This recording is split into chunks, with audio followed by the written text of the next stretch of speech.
Hi everyone, hope you're all well. Well, it's Wednesday of week 2 and I'm about to explain your English task to you. So as per usual, bear with me and I will share my screen with you. I'm so used to this and you know how it works now. This will make you laugh. Yesterday when I was doing your video, I had to record it 4 times because it kept disappearing on me, or my technology would freeze halfway through. Let's hope it doesn't happen again today.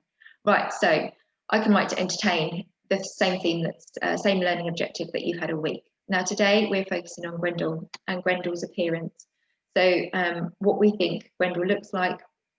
Now you would think that we would be clear on that by now because that has been our focus for the week. But actually, let's just think about that a little bit closer.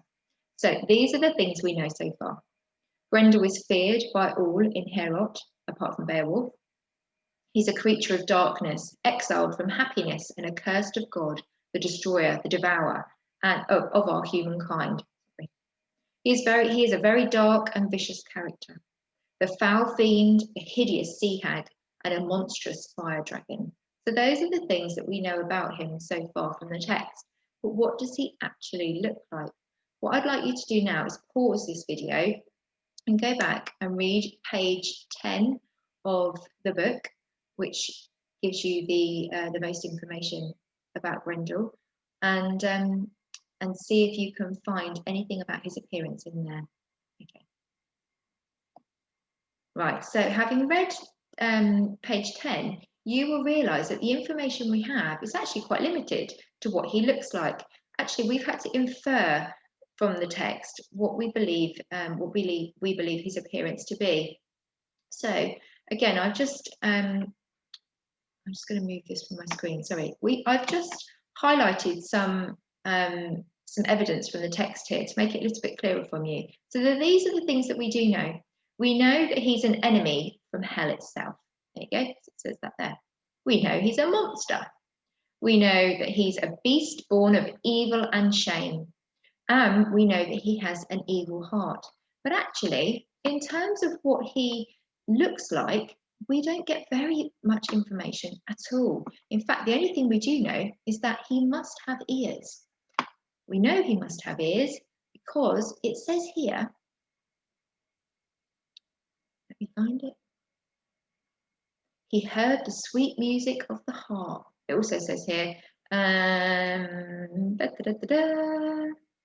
he had to listen to all this happiness and harmony. So just realised it says on that screen, how do we know that he has ears? I'm actually not going to tell you. I was about to tell you then, and I'm not going to. So how do we know he has ears? So you need to infer from the text how you know that he must have ears. So that's all we do know about his appearance so far. So what you are going to do today is you are going to think about Grendel in your mind, okay? So what you think he looks like to you, and you're going to draw him as you are imagining him. So when you think about his physical appearance, you need to think how tall he is. Does he have fur? Does he have a tail? And it says on here, use your senses to help you. So it's quite useful to think this way, where it says sight. What are his eyes like? You can think about it that way. What do his eyes look like? Sound. What sort of noise does he make? Taste. Now, obviously, you're not going to imagine tasting him, but what sort of thing does Grendel like to eat? So what do you imagine would be going on around his mouth? He's obviously a very vicious character, so would there be blood drooling from his mouth? Smell. What does he smell like? And touch. What would it be like to touch him? Those are the things that you need to imagine. So you're going to draw Grendel using your senses to help you picture him. Here's some examples that other people have drawn. So you can tell none of them are the same because it's really not very clear in the book what he actually looks like. Right.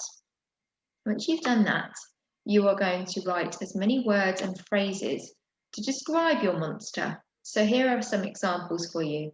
Breath plagued with corpses, fire blazing eyes, colossal, drooling lips, a serpent tongue, mossy green scales. There are some other suggestions to help you further on in the PowerPoint. So write down as many words and phrases that describe the monster that you have just drawn.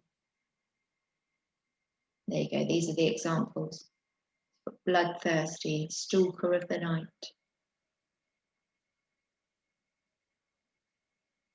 Okay, once you've done that, your final task is to describe your monster's movement. Now, that's important and will help you for tomorrow's lesson. So again, there are some examples here for you. Does your monster stroll, wander, sneak, hop, bounce, stalk, dance, crawl, trudge?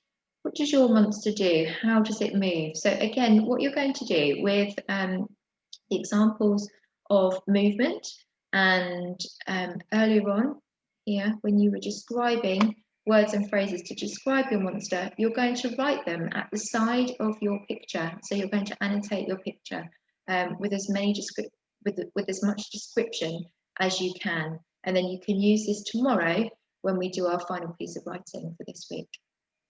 Okay, so I hope that's all clear for you. I think this is actually recorded, which is great. So let me just come off shared screen. There we go. Right, well, have a good day today, and I will speak to you again tomorrow. Okay, take care. Bye.